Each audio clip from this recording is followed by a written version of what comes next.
Ladies and gentlemen of the jury, this is Peter Griffin, your average law-abiding citizen. Goodbye, terrible women. Okay, so he might have murdered one or two people in the past. Screw it, my client's a hardened murderer. So instead of defending him, I'm gonna walk you through every single time he's gotten away with murder and categorizing them. Sorry, Peter, yeah, I apologize. Sit this one out, Chup. You've gotten away with this for too long. All the way from accidents to personal vendettas, I got them all. Starting with as many kills with different deadly weapons. I know this is all meant to be about Peter, but let's talk about Meg for a second. Boy, is she undesirable. Remember that episode where she was feeling bummed out for not having any friends? Meg, you're home late. I stayed after school to try out for cheerleading. Well, don't keep me in suspense. How'd you do? I'll give you a hint. I sucked. Yay! I mean, sorry, honey. Well, to be fair, Meg doesn't exactly give cheerleader vibes, much less looks, and it certainly doesn't help that Peter Griffin is her father. She's never gonna catch a break with him around. Hi, can we use your phone? Holy crap, it's a Children of the Corn! Glossing over how Peter just committed several counts of murder, he also ruined any chance, however tiny, that Meg had of getting with some cute guys. Although she did end up making some weird friends like her, sure, they were in a cult and committed mass suicide, but friends nonetheless. Heaven forbid kids have hobbies. Anywho, the next time we see Peter brandishing a weapon was when he and Lois were trying to help Meg with her college application, and with her unremarkable files, let's just say her future wasn't really looking that bright. If Meg doesn't get into college, who knows what kind of future she'll have? This is my meat. Shut up. I found this meat. Harsh, but a foreseeable future for someone like Meg. And in order to prevent it, the idea was to get her to take more extracurricular activities to make her records more appealing. To inspire his daughter, Peter tells her about the side job he did back in his high school days.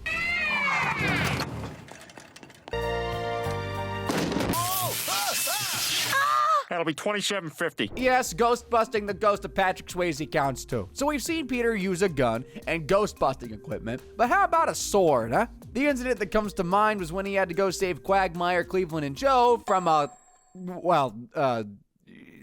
just see for yourself.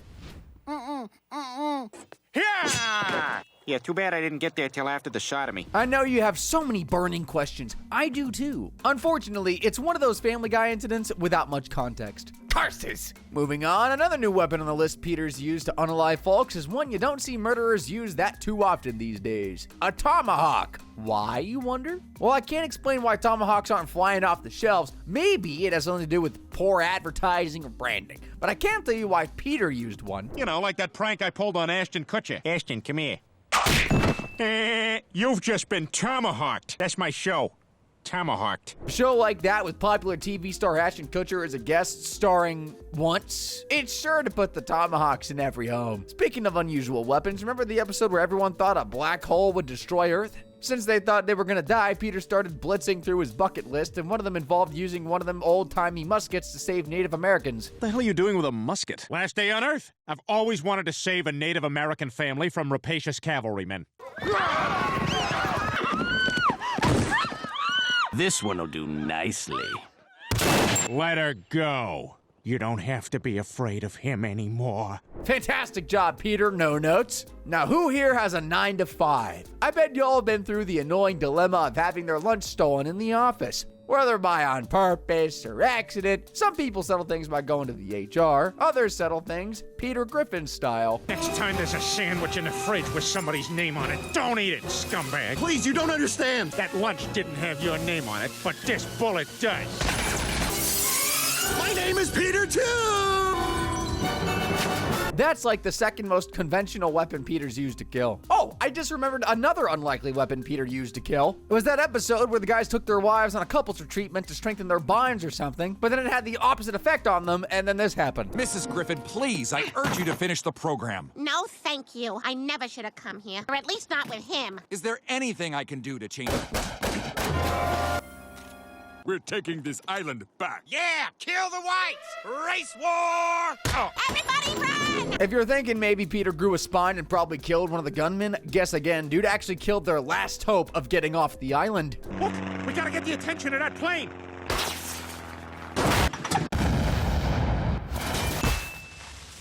help us! In his defense, that was his first time shooting a flare. How was he supposed to know the amateur pilot would fly right into it? You may have seen or heard people kill for a couple reasons. Personal reasons, accidents, whatnot. But sometimes people kill just because. That includes people like Peter. And one of the times he got away with killing a person just because is when he tried to prove a point to Chris. You see, Chris had just been rejected from joining the Boy Scouts, and according to Peter... Don't you worry, Chris. I'll get you back in.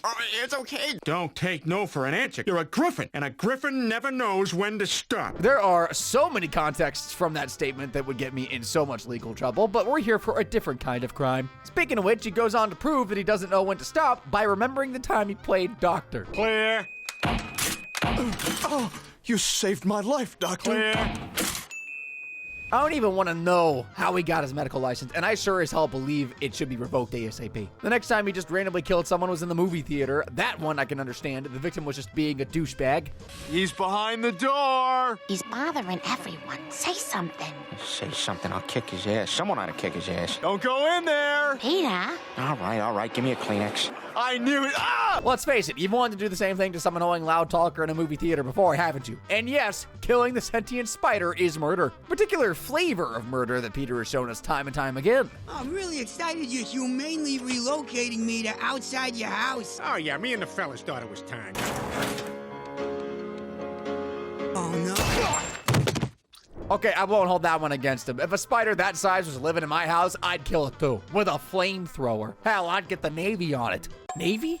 Oh, we'll roll with it. Peter's tyranny isn't just limited to spiders, though. I remember one time he did a park ranger a favor by getting rid of a pest. Hey, boo-boo, let's see what we got in this picnic basket.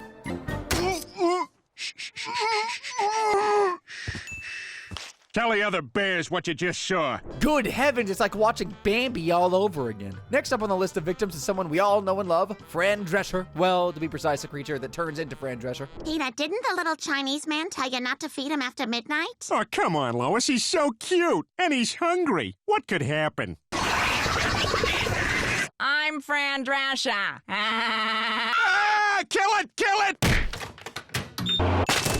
Yeah, I'm just as confused as you are. But I imagine having to listen to that in real life would make any man commit murder. Moving on, we have another female victim on the list, a completely random one that Peter had no reason to kill, but as usual, why not? It was the episode where he and Lois got tickets to a cruise and he got a little too excited about it. Bye! Bye! Bye! Bye! Bye! Bye! Bye! Look how terrified the lady behind him is. Like she's gonna be next. This whole ship cruise thing reminds me of the siren folklore. How they would like perch atop rocks and lure old-timey sailors to a watery grave with their beautiful socks. Believe it or not, Peter actually did that once. The siren singing part, not the confused, misguided sailor part.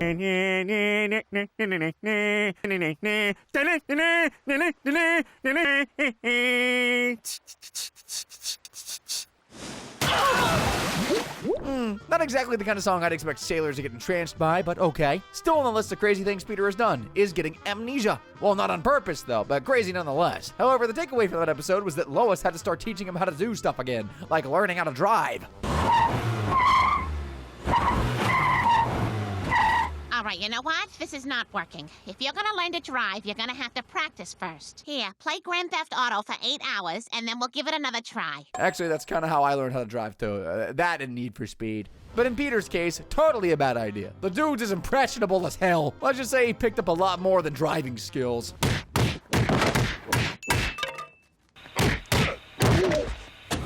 Well, look at the bright side, he did learn how to drive, so win-win. Anyway, do you know what is crazier than learning to drive from GTA? These cookies are amazing. They're even tastier than Connie Britton's hair.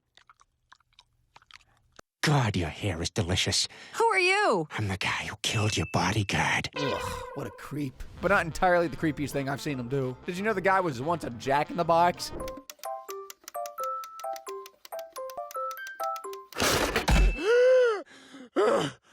Goes the weasel. How do they even fit him inside the box? You know what?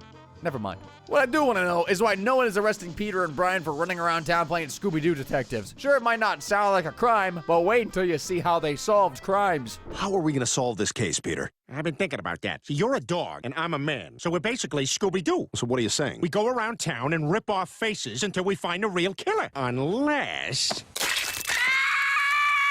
which can only mean... Twins? Guess again. Let's cut Peter some slack. This could just as easily have happened to the original Scooby-Doo gang. No way would you have me believe that they were right every time they unmasked a criminal. But then again, they weren't raging alcoholics. Speaking of, with the way Peter drinks, you can bet he drives drunk like 9 times out of 10. Scratch that, 9.9 times out of 10. Which means he's definitely gotten involved in one vehicular accident or the other. Yet surprisingly, most of his vehicular homicides are when he's sober. Case in point... Did I just hit that ostrich? No. Are you sure? Yeah, he's fine. Keep going. Okay, I know what you're gonna say. That's an ostrich, not a person. But just like the spider, it's a sentient ostrich, so it counts. I don't make the rules. But if you're still picky about it having to be a human being, Peter's got you covered. Because the next time he kills a person with his car, it was an actual person. Oh, God, I didn't see it. It jumped right out in front of my car. Oh, I am so sorry. How? How do you just drive into an entire theater, onto the stage, and then blame the dead victim for jumping in front of your car? That excuse might fly just once if you're lucky, but not after this other incident where Lois was having a midlife crisis and was trying to relive her 20s. Let's just say that after a full day of partying, drinking, and doing drugs, he had no business being behind the wheel.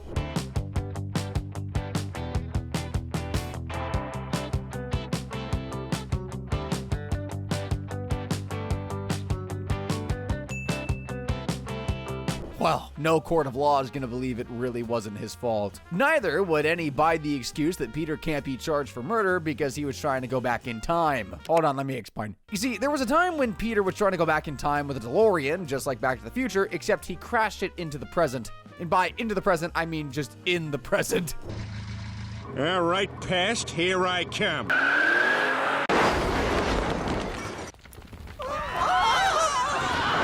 Everybody in 1955 was on fire. I never knew that. What a waste of a nice ride. Oh, and a waste of so many lives, too. Yes, very sad. You know what's even sadder? Running over kids. You're most likely thinking there's no way Peter's that depraved. Think again. Come on, Brian, you better let go. Told you, this is mine. You're never gonna get it. Just give me the rope. Nobody has to get hurt, Brian.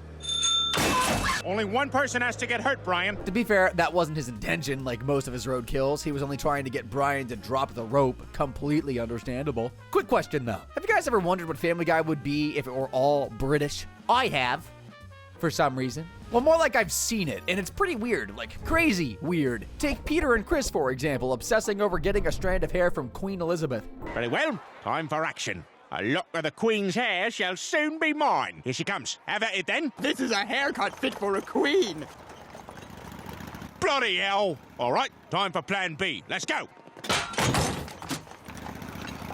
What in golly gooba's name made them think the Queen would stop for a roadside haircut? And a 60% discount? That's just begging at this point. Regardless, if Peter wasn't gonna get the Queen's hair the easy way, he was gonna get it by force.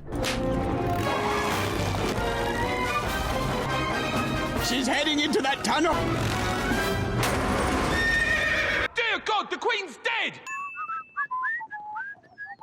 All right, Collingsworth, I got a hair. Really, all that and you only took a strand of hair? What a waste of treasonous murder. I think it's fair to say Peter is a murderer in pretty much every alternate universe or timeline, like in Family Guy's rendition of Game of Thrones. Now that was a kooky one, especially that scene where the Mother of Dragons showed up. I am Daenerys Targaryen, Mother of Dragons.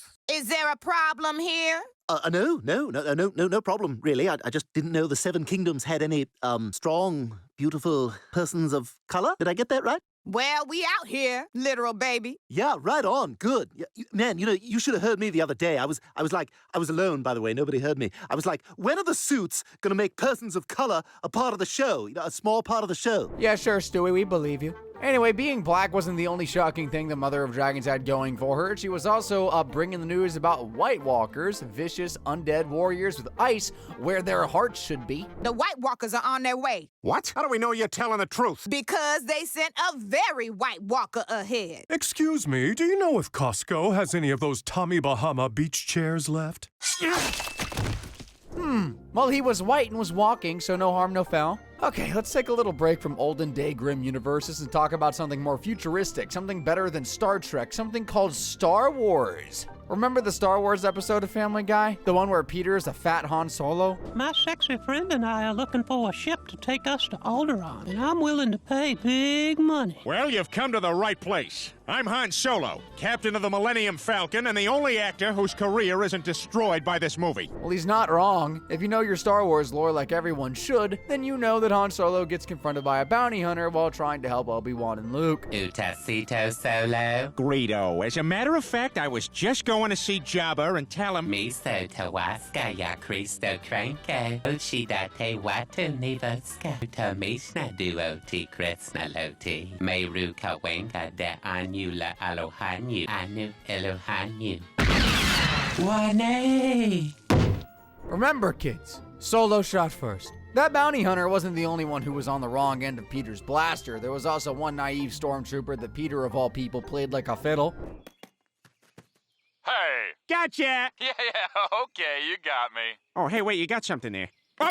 Oh my god, I can't believe I fell for that. I know. Now, excuse me, I have to make out with my girlfriend. Oh, sorry. I'll leave you two alone. No, it's just me by myself. Oh my god, that's so cool. Hey, take your helmet off. I'll do gut your nose. We're not supposed to take these off, but I really want to see that. What the hell? Your head is so small. Yeah, that's why we wear these big helmets. It's a lot more intimidating.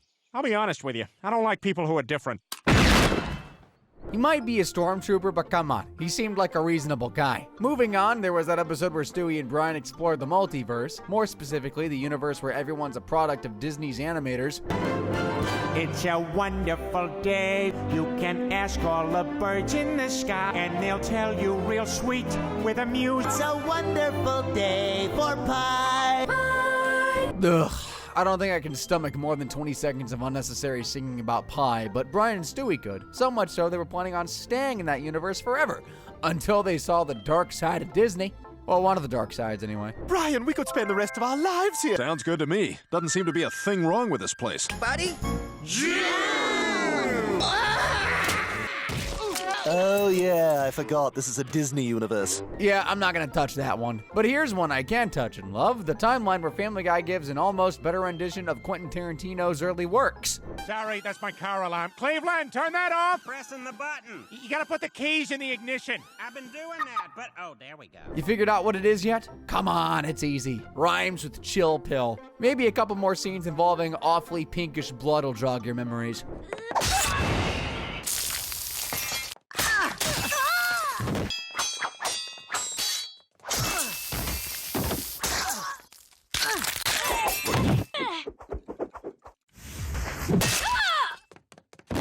If you still don't know what it is, it's Kill Bill. Damn cretins. As for the why, this was basically Peter's response to being fired from the brewery. Maybe I should take a page from his book in case I get fired.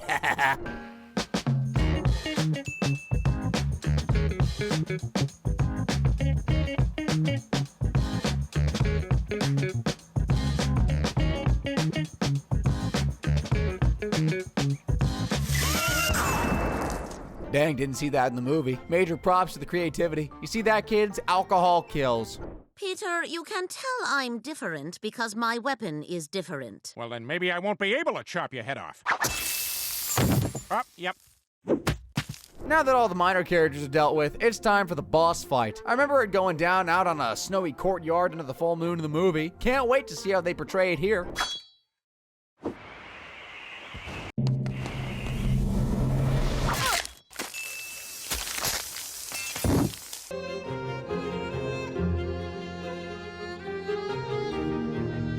Opera music makes violence classy. Huh, that's bit underwhelming. The fountain work was neat though. A+ for that. Oh, and let's not forget about the time he slayed the evil Sybil Shepherd. Sybil Shepherd? Yes.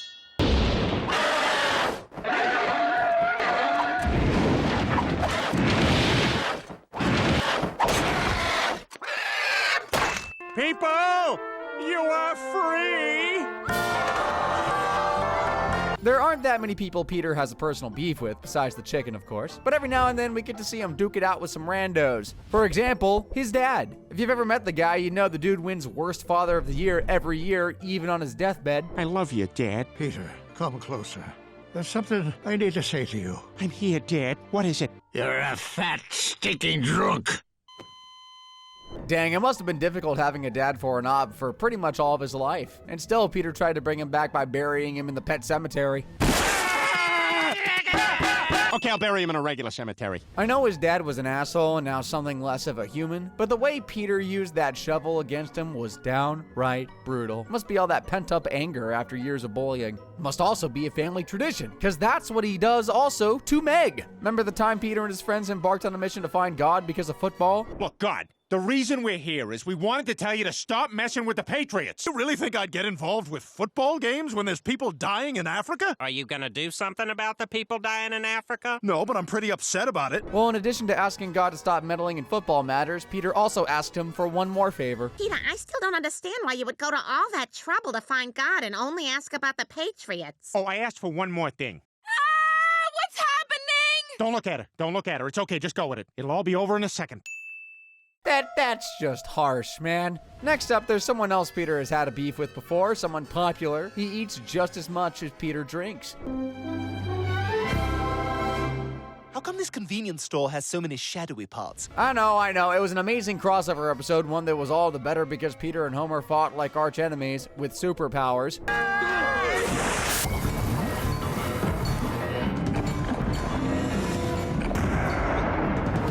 Ooh.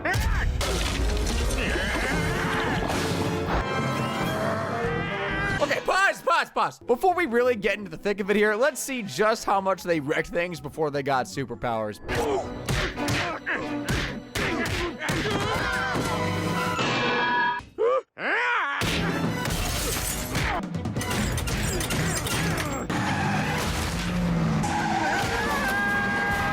Holy guacamole, that should have killed Peter 10 times over. But let's not forget they practically killed 2 kids by pushing them out onto the road where the bus hit them. Now time for Peter to make an offensive comeback.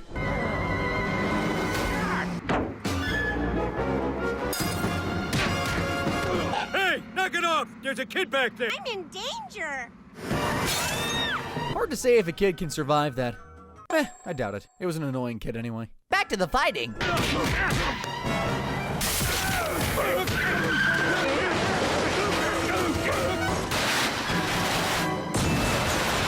Okay, I'm starting to see how they may have gotten their powers. Just gonna quickly point out how they creamed like 5 guys making such an entrance. Wonder who's next on the collateral damage death list.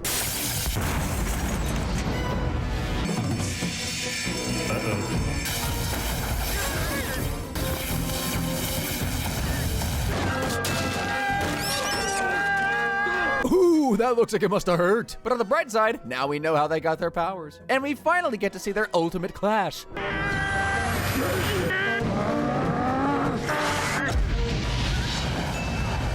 Huh, I kinda expected more people to die.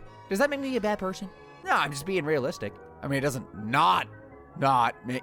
Anyways, what would make me a bad person is if I didn't give a shout out to my favorite alien of all time.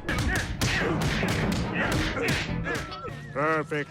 The Earthlings are destroying themselves. Yeah, it's really great, isn't it, guys? We went to summer camp together. Bye, thanks for having me. Bye, Roger. Rip 2, I guess. Thankfully, those were the last victims of that insane fight. Peter Griffin has killed a lot of people, sure. But you might be thinking he's not the kind of guy to play around with explosives. But then you remember, this is Peter Griffin we're talking about here. Take, for example, his thinking grenades. Yep, just as it sounds, grenades he uses for thinking. Hand me my thinking grenades. Where'd you get these? Shh, I'm thinking. Uh-huh. Oh my God, he's dead! That might work. What's happening? I got it! Other people use a thinking hat. But what do I know? Funnily enough, that episode was all about Lois's dad losing all of his assets and having to room with the Griffins for a while. And Peter was brainstorming ideas with them to get rich quick. None too fruitful. That was until he learned the way back when they were newly married. Lois's dad had offered her $10 million to help the family. And guess what? She rejected it. Money doesn't matter. 10 years ago, Daddy offered to give us $10 million, and I turned it down. And I'll always turn it down because we don't need money because we have each other. Happiness isn't about buying expensive things. It's about being together. It's about holding each other during a thunderstorm. And we have that kind of happiness, Peter. Real happiness, because we have each other. I really admire Peter's restraint in this instance. $10 million? All those years of hardship could have been avoided. Another time Peter plays around with explosives is back when he was trying to impress his supervisor so he'd get a promotion. And trust me, he actually did impressive things like building a high-tech robot to replace him at his desk. Griffin, what the hell is this? It's a robot that I built to save this company money. Now, before you say anything, 1, it has no human emotions, and 2, its prime directive is never to harm people. It's harming people! Angry. It's got human emotions, too! It's using tools! It's learning, Angela! It's learning! Ironically, all that time wasted building the robot could have saved the company money if Peter had just done his job. Still, that plan flopped. He switched to blowing up the competition. Well, at least attempting to. What do you want, Griffin? See that Anheuser-Busch billboard next to the Children's Hospital? Well, watch this. Oh, God. Oh, my God. This is horrible. Bless their Oh, okay. Yeah. Here we go. I can't even begin to describe what was wrong with all that just now. My theory is that Peter just needed an excuse to kill people. 19 people died in that explosion, according to the episode at least. Then there was that time Peter joined a terrorist cell unknowingly, although it was more like he converted to Islam after meeting a Muslim guy who saved him, and said Muslim guy just happened to be a terrorist as well. Oh, hey, you guys. Is anyone going to object if I pick my nose with a dagger? Mahmoud, who is this man? Why would you bring him here? Do not worry. This is Peter. He believes in our cause. How can you be sure? Give him the test. Who is better, Hulk Hogan or the Iron Sheik? The Iron Sheik? Okay, he is one of us. Despite the obvious tells and plans littered around the place to blow up the Quahog Bridge, Bro refused to believe his friends were terrorists, even when his old friends tried to warn him. Even when the new special cell phone he was given was acting up. Look, I'm gonna call Mahmoud right now on this cell phone he gave me. He'll tell you. Damn phone's busted wrong. Please stop trying to call Mahmoud. This is very serious. Your friends are terrorists. Think about it. Yep, definitely a terrorist cell phone. Probably the latest in the terrorist market, too. Built to be configured to multiple bombs. Question is, how many people did Peter just blow up? Seeing as the purpose of terrorist bombing would be to blow up hot spots with as many people as possible, each spot would have no less than 100 victims. Yikes. And get this, even after Peter finally realized that he was in fact in a terrorist cell and his new friends were captured, dude couldn't stop himself from being a frackin' idiot. What do you guys say we all go celebrate at the Clam? That's a great idea. Yeah, I think we could all use a drink. Tell you what, let me call Horace and tell him to get our table ready. Peter, did you just... Let's go. Well, there go at least 100 more souls, maybe 150. On the bright side, I think Peter's phone must have run out of bomb switches, although a couple seasons later, he graduated from an inexperienced terrorist to a professional one. The kind of psychopathic tendencies in an archenemy that dresses up as a bat.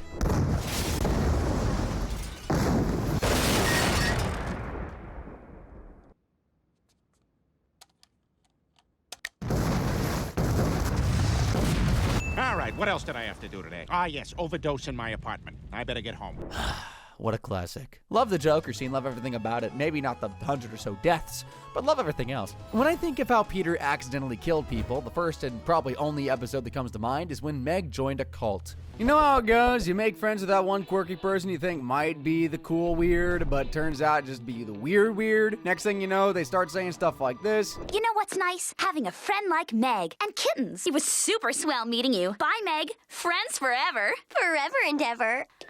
Wow, what a great yard! Yeah, that wasn't creepy at all. Turns out she wasn't just a weirdo, she was a weirdo in a cult. As a part of her recruitment strategy, she invites Meg to a party. May seem innocent enough, but things start to seem out of whack, like the matching uniforms, general freaky vibes. I'm so glad you could join us, Meg. We're gonna have a great time on our trip. A trip? Like to the beach? Because I didn't bring my bathing suit. Oh, you won't need anything for where we're going. Excuse me, I've gotta go mix the punch. I wonder what she meant by that.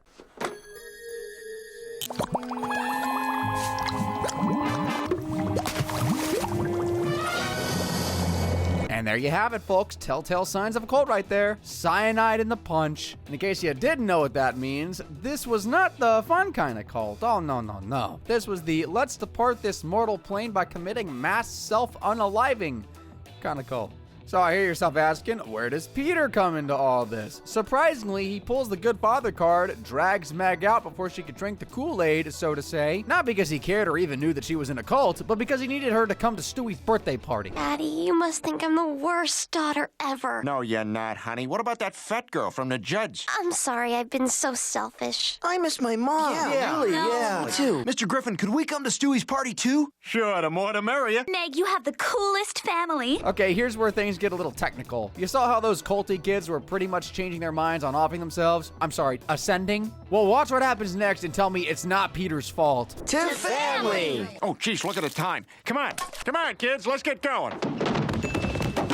Sorry, Meg. I guess it's another bunch of people who'd rather fake their own death than go to a party with you. See what I mean? One could argue that Peter didn't spike the juice, so he's not responsible, but then again, he did spur the kids into drinking the no-no juice even after they made up their minds to go home. You know what? Screw it. He offed those kids, albeit unintentionally. Speaking of unintentionally, remember that time he got Chris a job at the golf course to teach him responsibility? Boys, I'm a miracle worker. I have used all my parenting skills to change my son from a lazy slacker into a working man.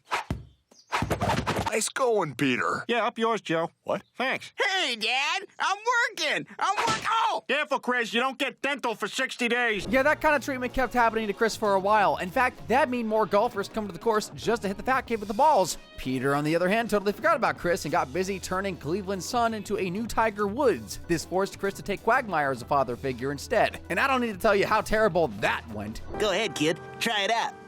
Excuse me. You dropped something. My jaw. All right. Nice going. All right. All right. Yeah, there's a reason Quagmire doesn't have an actual child he's raising. Eventually, Peter sees the error of his ways before Chris gets corrupted any further, and so he tries to reconcile with him in the most murderous way possible. Oh my God! Is she dead? No, I think she's still alive. Oh, that did it.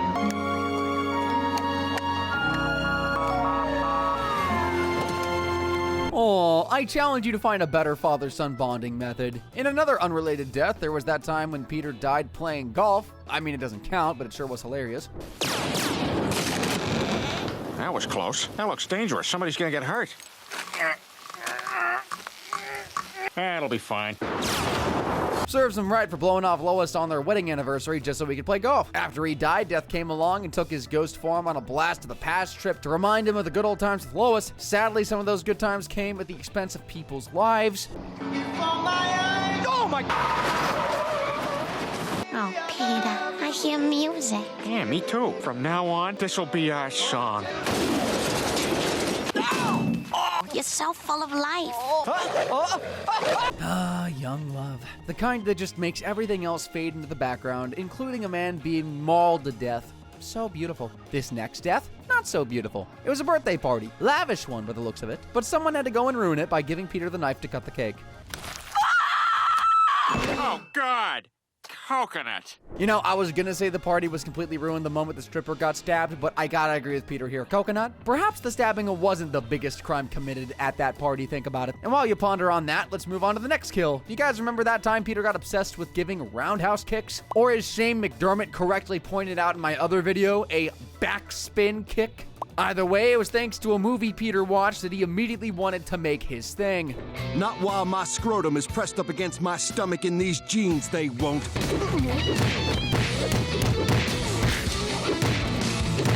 Roadhouse. That was awesome. And its message is timeless. Yep, I can see how this piqued Peter's infatuation. Needless to say, he immediately went on to test it out on poor Brian. Get off my plane. Same. Not gonna talk to me like that in my bar. Oh!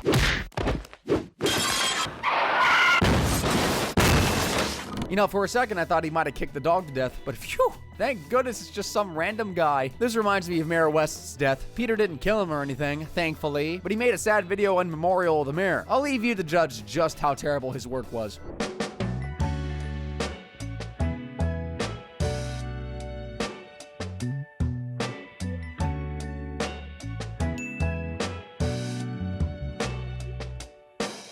Glossing over why a memorial video of the mayor has more clips of Peter shooting hoops than footage of the deceased person, he totally just killed an old lady with a basketball. Never thought I'd say that sentence in my entire life, but here we are. Next up, we have that episode where Chris gets suspended from school for telling a dirty joke. How does this relate to killing people? I'll get to that soon enough. Now, this dirty joke was so good that the guys had to track down its origins until they got too close to the truth. Then they were ambushed and captured by unknown assailants. At this point, you're probably wondering, this joke has got to be good. What the hell is it? Well, I'm just as curious as you. So this chick meets a guy at a bar, and P.S. Your is in the sink. Oh, God, I crapped my pants. Not cool, Family Guy. Not cool. Maybe the viewers would like to poop their pants too. So where was I? Yeah, it turns out the crew were kidnapped by this hidden society of scholars who live in a temple dedicated to creating and storing every dirty joke ever made. Wow. These are the people who write all the world's dirty jokes? Hey, isn't that Stephen Hawking? So the housewife tells the plumber, okay, you cleaned my pipes. Now get to work on that sink. Besides Stephen Hawking, there was also Bill Gates and a few other high-profile individuals in this secret society. Heck, these guys had people working 24/7 in a global surveillance room. We can see the entire world's joke supply. This way we can tailor jokes to where the need is greatest. Sir, we have a best man giving a toast at a wedding, and he is just bombing. Jim's so clumsy, it's like he's got 2 left feet and left hands. Permission to go to the bride is a whore file, sir. Permission granted. Anyway, if Sheila was a road sign, it would read open trench. Dang, these guys mean serious business. And you know how secret societies are. Once you get in, you can't get out. At least not alive. As such, Peter and the gang's fate was to be locked up in the temple cells for the rest of their lives, and with that, the temple secrets would be safe forever. Or so the dirty joke scholars thought. They couldn't have predicted the gang breaking out of their cell and setting fire to the temple. Put it out! It's heading for the first dead baby joke ever written! Now here's where things get serious. Peter's intentions were mostly just to use the fire as a distraction so they could escape. What he didn't expect was for that little distraction to blossom into a full-blown fire hazard.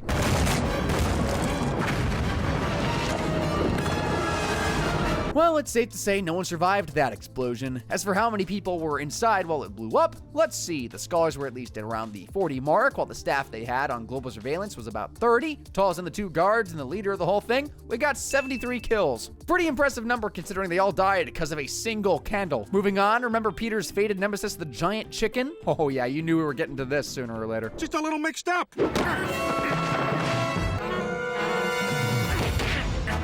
Yep, that one. If you're a regular Family Guy fan, you'd know their rivalry runs real deep. The kind where they just start fighting in the streets without even saying a word to each other. They're on that type of level. Alas, their fights usually tend to go overboard and endanger pretty much everyone around them, just like this one.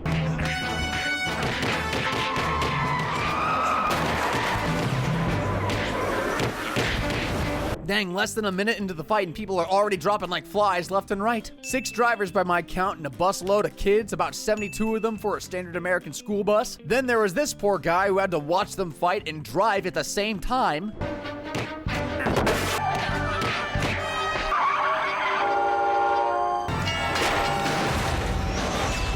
Guess the driver never heard of this amazing life-saving thing called brakes. Anyway, the fight continued on the train and somehow moved onto a cruise ship where they ruined a classy dinner party and still managed to bring the whole thing back to land, ship, fight, and all.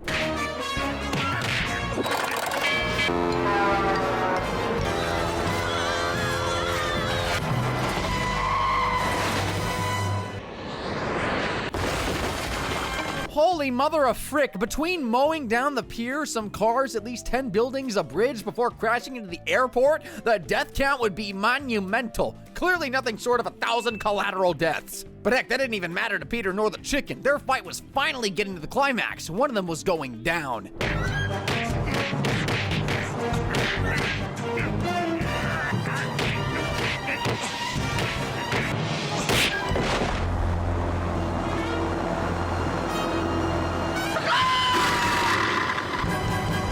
Whew, not a pleasant way to go, dying to a stage fatality. Or did he?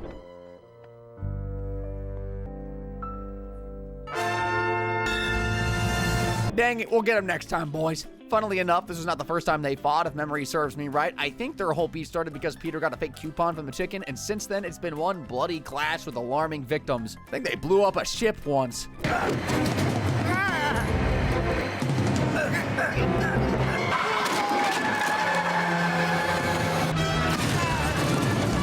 Besides that unlucky fella driving the truck, I feel sorry for whatever the number of guys on the ship was. Shall we say around 50? Then there was the fight on the train.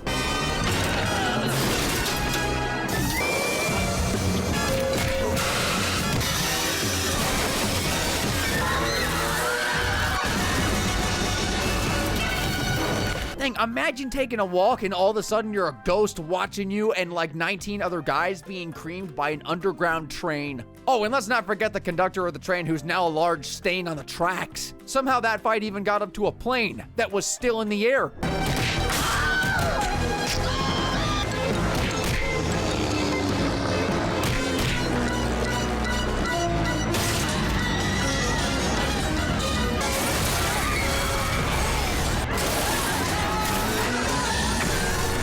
I figured they'd have to run out of means of transportation to fight on or in, but never did I expect they'd use a Ferris wheel of all things. And look at that death and destruction. I'd wager they ended about 50 folks there. Hell, maybe 100. I mean, they brought down an entire building. Don't even get me started on that time they fought their way into a research facility's cloning experiment.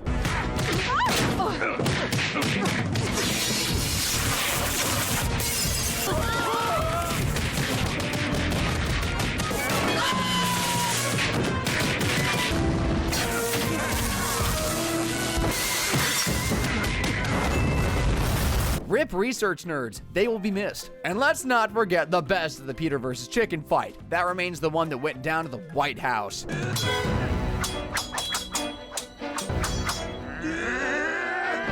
I'm sorry, did I say chicken? I meant, well, I'll let you decide what I meant. Surprisingly, Peter's fight didn't cause as many collateral deaths as you would expect. In fact, this sucker was their only victim. Bet that guy got the shock of his life. Anyway, I certainly saved the best, or should I say the deadliest chicken fight for last. Enjoy. My God, look at all this devastation. What the hell happened?